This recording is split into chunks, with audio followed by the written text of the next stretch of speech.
Mradi wa kuboresha ubora wa mazao ya kahawa ya kupunguza hasara baada ya mavuno hasa wakati wa mvua umepelekea vyama vya ushirika vya wakulima wa kahawa sasa kuwekeza mashine ya kukausha zinazotumia nishati na jua na meza za chuma za kukausha katika kaunti ya Embu.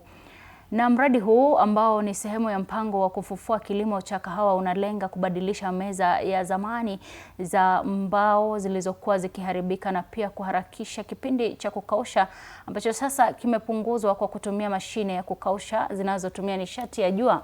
Kwa mujibu wa afisa wa kilimo wa Runyenjes Stephen Njagi, mapato ya vyama vingi vya ushirika yalikuwa yamepungua kutokana na ubora duni wa kahawa uliosababishwa na mfumo mbovu wa kukausha. Akizungumza katika kiwanda cha kahawa cha Evurore ambacho kimenufaisha, Njagi amesema kuwa mashine ya kukausha kwa njia hiyo inachukua siku 3 hadi kukausha kahawa ikilinganishwa na awali ambapo walihitaji siku 21 hadi 30 au zaidi hasa wakati wa mvua. Ile minanda ya samani ikuwa inasak, yani ingine ukienda kwa societies inagusa huko chini.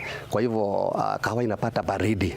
Na ikipata baridi, hiyo quality ya kahawa imeharibika. Inaharibu hata 50% ya kahawa. Kwa sababu hiyo sagging ikivuka kwa ground inachukua unyevu na kahawa inaharibika. Kwa hivyo hiyo minanda ya chuma imesaidia sana mambo ya quality ya kahawa.